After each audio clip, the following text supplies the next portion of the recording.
Good afternoon, everybody. Welcome to the press conference following the Foreign Affairs Council.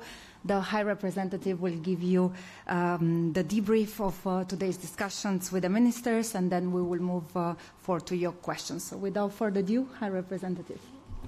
Thank you, and it's good to see you here in Luxembourg.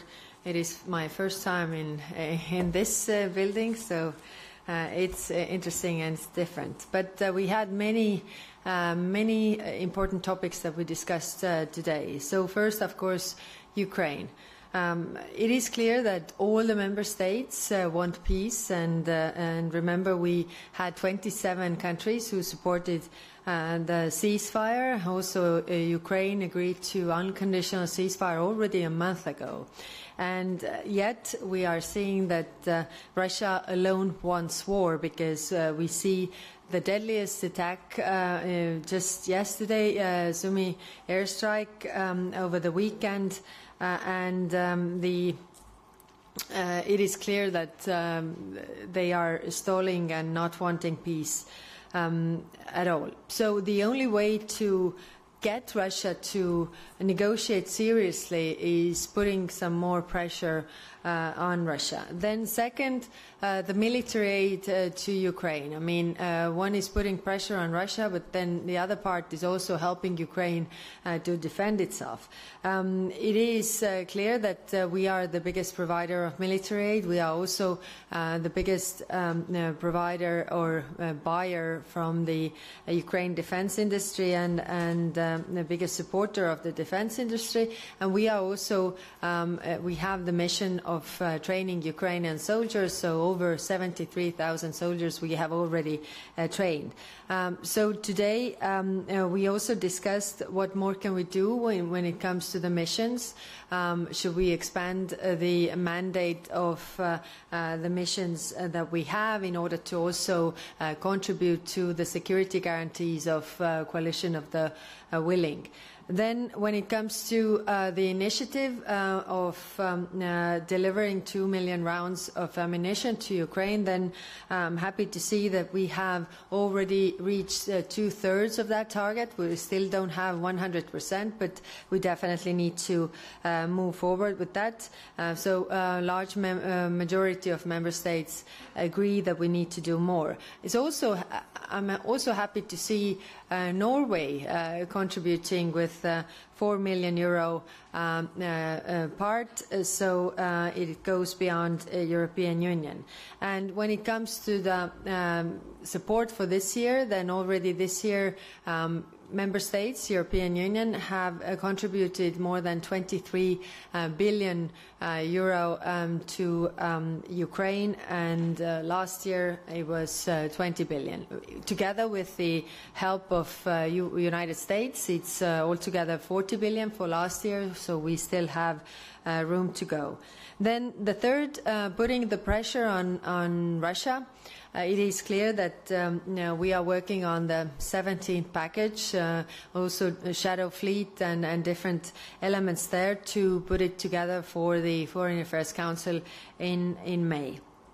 Then the second big topic is Middle East, and there, of course, we discussed the situation of Gaza. We will later today have a first ever high-level political dialogue with Palestine, also discussing the future. What all the member states agree is that we support the two-state solution. And we have also proposed 1.6 billion euros support for 3 years for Palestinian Authority, who should be the one providing also services to the Palestinians. When it comes to the overall situation, then it's very grave, and of course we really want the mediators to come back to the negotiation table and assume the ceasefire and release all hostages. The humanitarian aid we are giving to Gaza and Palestinians, it should not be politicized. What it means is that it has to reach the people that are in need. And Israel has the right to defend itself, but its current actions go beyond proportionate self-defense. We welcome the Arab plan for reconstruction of Gaza, but at the same time it lacks three important elements, which is funding, security and the governance of Gaza, but we are willing to work with our Arab partners, international partners to develop on these topics. Then we had a very intense discussion on Syria and whether to go on with the easing of the sanctions.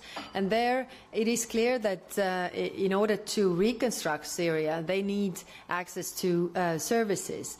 But it's also clear that we haven't seen many steps from the new leadership, and this future of Syria is still very fragile, but still hopeful. So we agreed that we will evaluate the process so far, because we have done some lifting of the sanctions, but we will also work to propose next steps, of course, keeping in mind the conditionalities, the red lines that we will put, or the conditions that we really want to see. So we will work on the technical specifications there, and then come back if we are ready to agree and move forward with this step. Then on Iran, we adopted sanctions for state-sponsored hostage-taking, so 9 individuals were sanctioned. And when it comes to the Iran nuclear talks in Oman, so these are a step in the right direction, because we don't want to see a nuclear weapon developed by Iran. Then we had a discussion on Africa, and there I thanked all those member states who have represented also European Union on their side on different events in different parts of Africa. What is clear that all the member states want more engagement with African countries and not to lose them to any outside influence like Russia or China. We definitely have something to offer, and as we have the African Union and the European Union ministerial coming, it's the third of a kind, then we were discussing what could be the deliverables. Of course, also in Africa we see some very worrying developments, of course, like the worst humanitarian crisis in Sudan, so we also discussed what more can we do?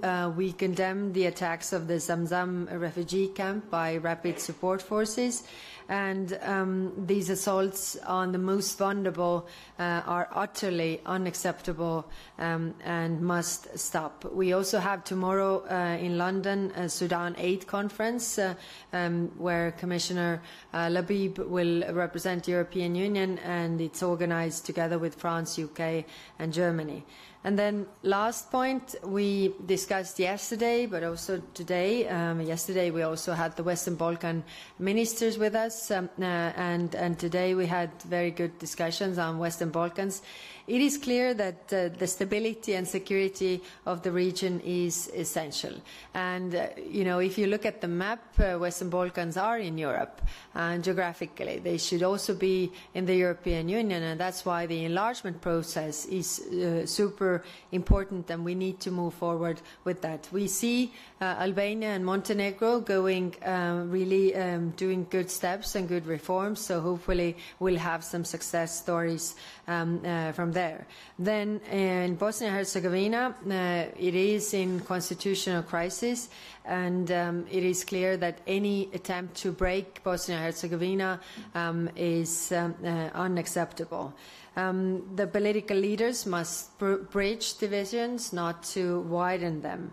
And when I was there, I was also seeing that enlargement is something that they all agree on. So they should move with the decisions on this regard, because the criticism of the international intervention could be, the international intervention could be phased out if everybody sees that they are able to make their decisions on their own. And then finally on Serbia and Kosovo, it is clear that the normalization of their relations is of utmost importance, and that's why the Belgrade-Pristina dialogue must continue. We have appointed a new special representative for Belgrade-Pristina dialogue, and I will also visit the countries later in May.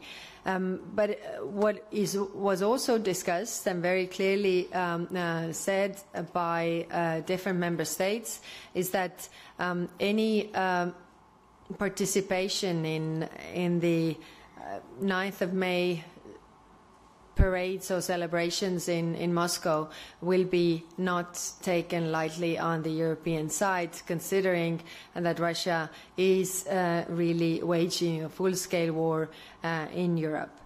So I will stop here and I'm ready to take your questions.